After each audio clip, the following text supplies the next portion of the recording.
नमस्कार, मैं हूं भूपेन साहू। आप देख रहे हैं प्रखर टीवी। प्रखर टीवी धमतरी एवं जिले की सभी खबरों को आप तक पहुंचाता है।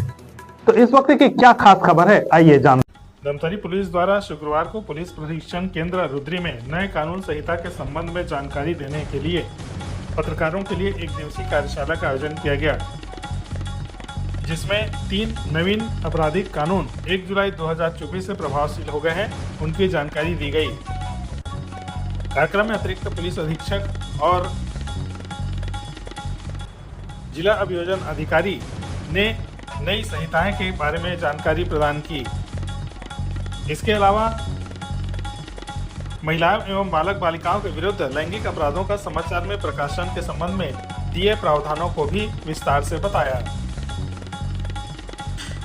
विशेष प्रावधान हो, कुछ नए तरह के अपराध हैं जो हो रहे हैं, आतंकवाद हो, चैन स्नैचिंग हो, संगठित अपराध हो, उनको भी कैसे कवर किया जा सकता है।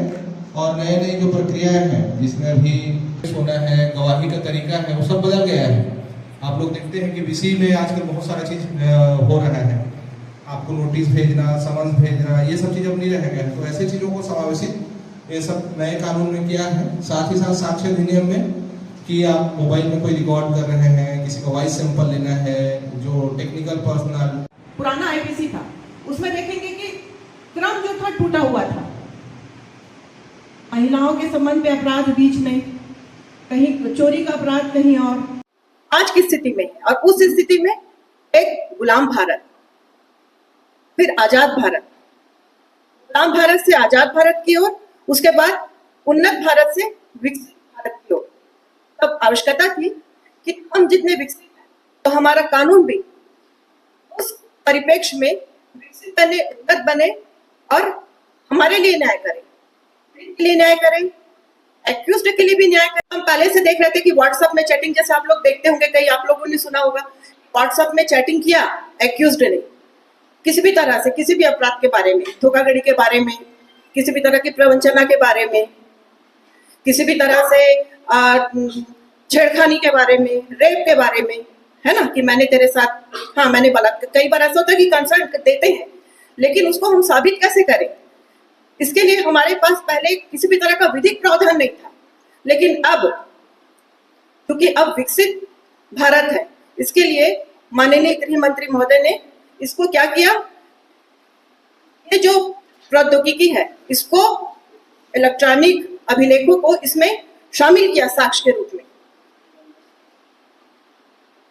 अब कोर्ट में सिर्फ ये नहीं होगा कि अब आप लोग या जो भी आपके परिचित उनको बताइएगा कि अगर वो कोर्ट में जा रहे हैं और कोर्ट में जाने के बाद उनका साक्ष्य अभिलेख नहीं किया जा रहा है या कुछ और कारण है, तो उसका भी एक नियम बनाया गया है। दूसरी बात है, यदि साक्षी उपस्थित नहीं हो रहा है, तो उसके लिए प्रावधान है कि अगर वो कहीं बाहर है, नहीं आ सकता, कई बार ऐसा होता है कि लोक सेवक होता है, छुट्टी नहीं मिल रही है या कुछ और कारण से बीमार है, तो उसका वीडियो के माध्यम से, कंप्यूटर में वीडियो कॉलिंग के माध्यम से उसका साक्ष्य लिया जा सकेगा।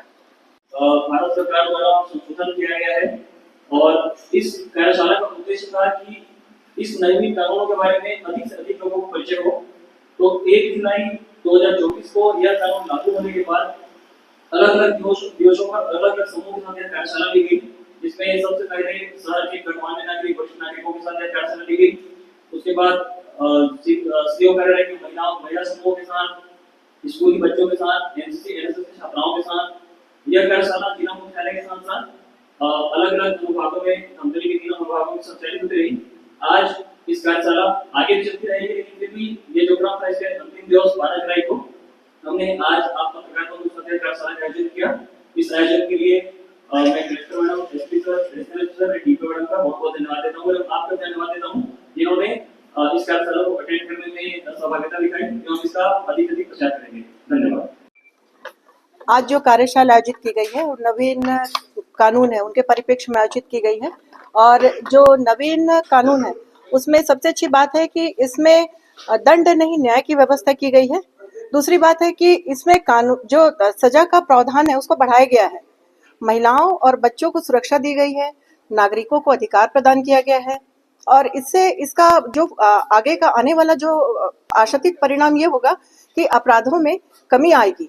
अब जो व्यक्ति है वो अपराध को छोड़कर अपनी काबिलियत पे फोकस करेगा, क्योंकि जो प्रक्रिया है, जब्ती है, तलाशी है वगैरह की जो वीडियोग्राफी है और जो सजाएं जो बढ़ाई गई है, उससे कहीं ना कहीं एक कड़ा जो एक मैसेज, कठोर मैसेज अपराधियों को जाएगा और वे इससे निश्चित तौर पे अपराध को करने से डरेंगे और अपराध में कमी आएगी। मैम, ऐसे कौन कौन से अपराध हैं जो सबसे ज्यादा होते हैं और इनमें क्या क्या धारा है? देखिए, अपराध कौन कौन से होते हैं इसका तो कोई पैरामीटर नहीं है। सबसे बड़े अपराध जो कहाँ पे वो पूछे? पुलिस मुख्यालय के निर्देश और एसपी सर और कलेक्टर मैडम के निर्देश पे नवीन जो आपराधिक कानून बने हुए हैं, तीनों आपराधिक न्याय संहिता, भारतीय नागरिक सुरक्षा संहिता और भारतीय साक्ष्य अधिनियम के जागरूकता कार्यक्रम में पूरे सप्ताह भर में कार्यक्रम चलाया गया है, अलग अलग प्लेटफॉर्म पे, सब डिवीजन पे, जिला स्तर पे। इसमें सभी गणमान्य नागरिकों को, जनप्रतिनिधि लोगों को, स्व सहायता समूहों को, पत्रकार बंधुओं को, कोटवारों को और साथ में एनसीसी और एनएसएस के बच्चों को भी, स्कूल कॉलेज में जो बच्चे हैं उनको नवीन कानून के संबंध में बताया गया है। और जो अभी परिवर्तन हुए हैं नए कानूनों में, उनके संबंध में जो व्यवहारिक चीज़ें हैं उसके बारे में सभी लोगों को बता के जागरूक किया जा रहा है। यह प्रक्रिया जो है अनवरत चलती रहेगी और समय समय पे जो भी वर्ग या समूह लगेगा कि उनके द्वारा जो है नए कानून की जानकारी की आवश्यकता है तो उनके द्वारा बताया जाएगा। साथ ही सभी से अपील किया जा रहा है पत्रकार बंधुओं से कि ज़्यादा से ज़्यादा ऐसे कानूनों का प्रचार करें और ताकि जो जनमानस है उनके तक में नए कानून जो है पहुँचे। सर, स्कूल कॉलेज में बताया है?